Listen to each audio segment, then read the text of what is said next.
Agradeço-lhe. Dr. Rui Miranda Colasso. Obrigado. Muito boa tarde a todos, incluindo a audiência online. Eu gostaria de agradecer à APPB, na pessoa do seu presidente, Dr. Paulo Carmona, e do seu secretário-geral, engenheiro Jaime Braga, o convite que endereçaram à AT para participar neste evento.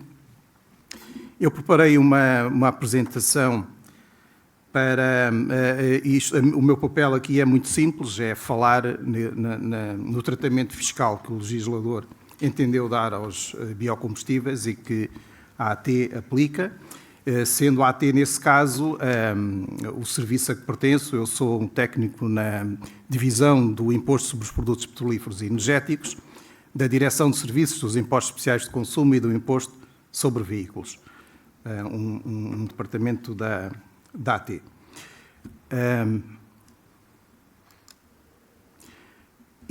Relacionado com o que acabei de dizer, ponho aqui a missão da AT, que é precisamente administrar os impostos, direitos aduaneiros e demais tributos que lhe sejam atribuídos. Portanto, isso explica a razão por que aqui estou, não é verdade? Nos termos definidos na lei. O enquadramento legal da fiscalidade sobre os biocombustíveis, em termos comunitários, temos a Diretiva 2008-118, que é a Diretiva dos Impostos Especiais de Consumo, chamada na gíria Diretiva Horizontal, porque é comum aos 3 impostos sobre consumos específicos. Esta diretiva também está a prazo, porque a partir de 13 de fevereiro de 2023 entra em vigor a nova diretiva dos IECs, que é a Diretiva 2020-262. Depois temos a Diretiva 2003-96, que é a Diretiva da Tributação da Energia, que reestruturou o quadro comunitário de tributação dos produtos energéticos e da eletricidade, e que neste momento está em revisão. E aqui a norma fundamental nesta matéria é o artigo 2º, número 1, a linha H, que tem a norma de incidência objetiva do imposto sobre os biocombustíveis, quando destinados a serem utilizados como carburante ou combustível de aquecimento.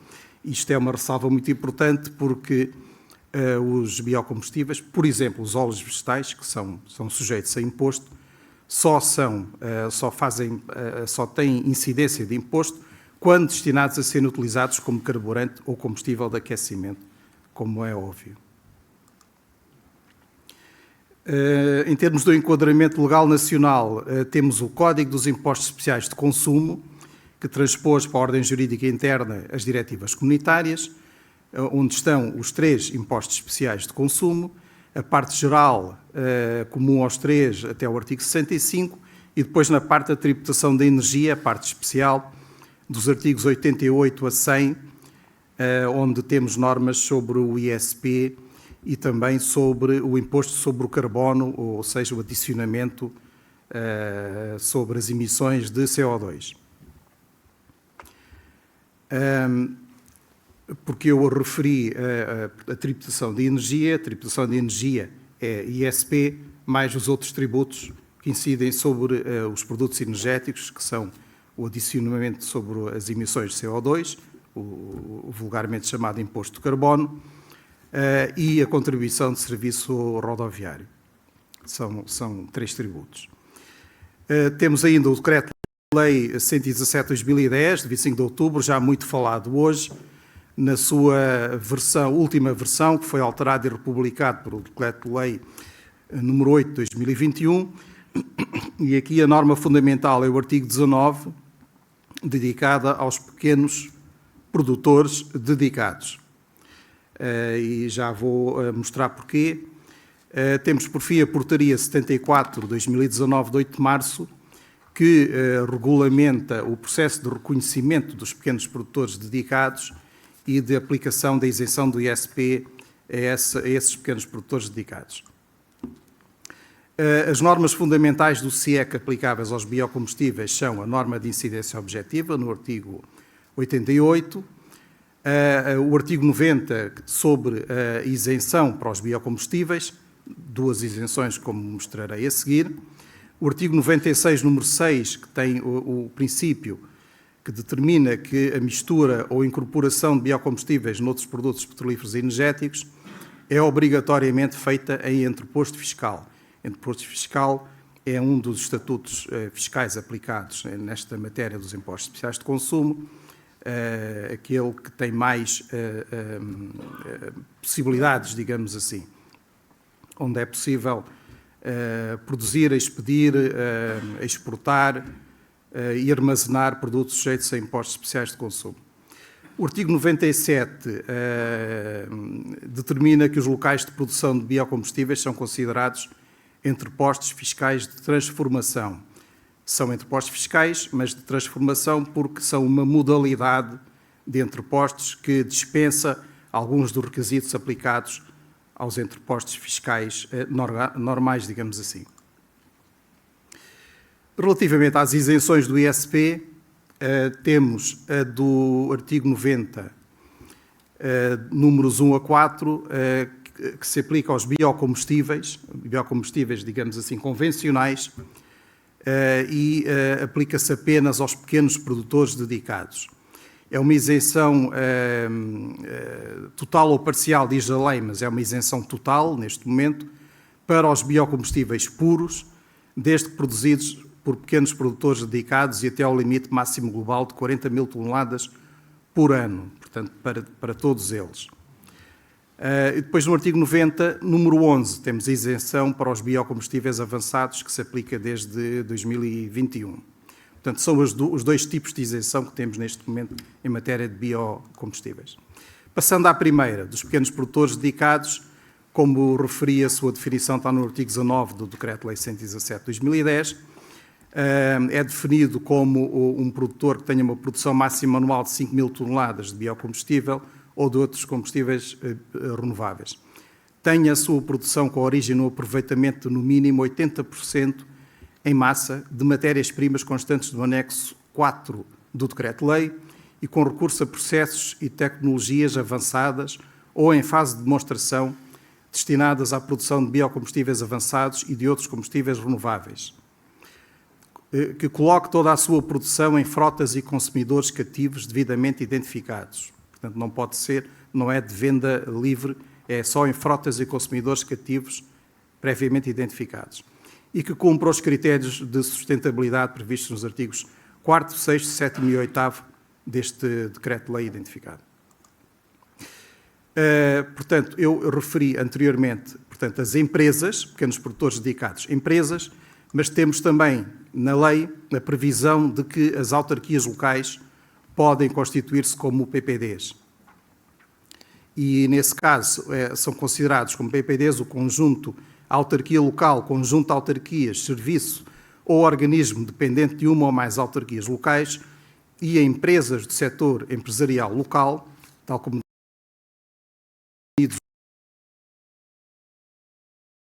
que cumulativamente, e aqui muito de forma semelhante aos requisitos das empresas, que tenha uma produção máxima anual de 5 mil toneladas de biocombustível ou de outros combustíveis renováveis, que tenha a sua produção baseada no aproveitamento de matérias residuais, sendo que pelo menos 80% dessa produção deve ter por base a utilização de óleos alimentares usados do setor doméstico e de hotelaria e restauração, a utilização de resíduos sólidos urbanos, bem como das matérias residuais constantes do anexo 4 do Decreto-Lei, desde que a sua proveniência se reporte à área geográfica da sua competência.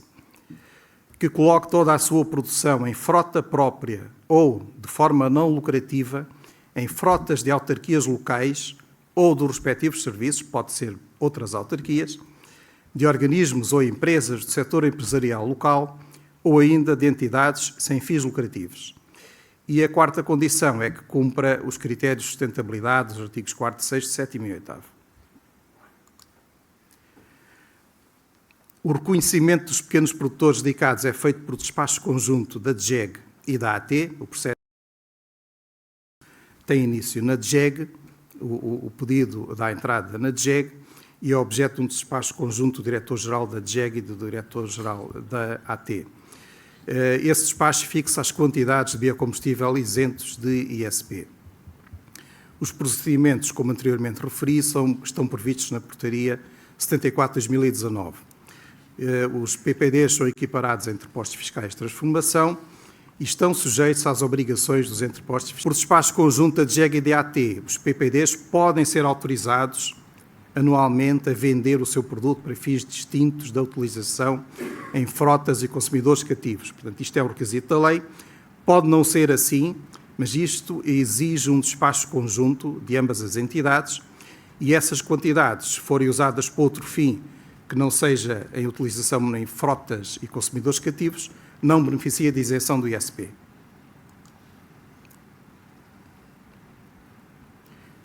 Relativamente à isenção para os biocombustíveis avançados, está prevista no número 11 do artigo 90 do CIEC, do Código dos IECs. Este número 11 foi editado pela Lei do Orçamento de Estado para 2021. Trata-se de uma isenção total de imposto e para os biocombustíveis avançados, na seção da alínea C do número 1 do artigo 2º do Decreto-Lei 117/2010. Ou seja, os biocombustíveis produzidos a partir de matérias-primas enumeradas na parte A do anexo 4 do diploma, desde que certificados com títulos de biocombustível. Portanto, a AT reconhece a isenção ao biocombustível incorporado em combustíveis fósseis, desde que essa incorporação seja certificada através de TDBAs, títulos de biocombustível para o biocombustível avançado, cancelados pela ENSE. E a ENSE comunica à AT e a AT reconhece mediante essa comunicação. Portanto, a entidade que nos diz que determinadas quantidades foram incorporadas, certifica a incorporação, portanto, porque o produto já foi previamente introduzido no consumo através das declarações de introdução no consumo dos operadores mensais. Portanto, essa entidade diz que estas quantidades foram efetivamente incorporadas e cumprem os requisitos previstos na lei. O procedimento de aplicação desta isenção encontra-se definido no ofício circulado da AT número 35.150 de 20 de maio de 2021 e a isenção concretiza-se através de um mecanismo de reembolso trimestral do imposto pago. Este procedimento foi gizado com o envolvimento das entidades aqui presentes com competências nesta matéria. Como apontamento histórico, falando dos antecedentes nesta matéria, tivemos há muitos anos uma isenção para os projetos piloto no que era então o artigo 71, número 1, a linha J, do anterior Código dos Impostos Especiais de Consumo, que tinha sido aprovada em 1999. Essa norma tinha sido editada pelo Decreto-Lei 58 de 2001, portanto, para projetos pilotos de desenvolvimento tecnológico de produtos menos poluentes, reconhecidos como tal por várias entidades. Portanto, esta isenção vigorou até 2006. Também existiu uma isenção, já aqui referida pelo engenheiro António Comprido, para os biocombustíveis incorporados nos combustíveis fósseis, nomeadamente no gasóleo inicialmente e depois na gasolina, que foi regulamentado através de 2 portarias. Era uma isenção parcial, se bem me lembro, tinha o valor de 280 euros por 1000 litros. Dr. Rui Colasso, eu lhe pedi também se conseguisse abreviar, já são 19 e 19. Muito bem, obrigadíssimo. Estou no fim. Portanto, esta isenção teve muita expressão em termos de despesa fiscal, mas vigorou só durante alguns anos, até 2010, e depois foi descontinuada. Muito obrigado. Muito obrigado.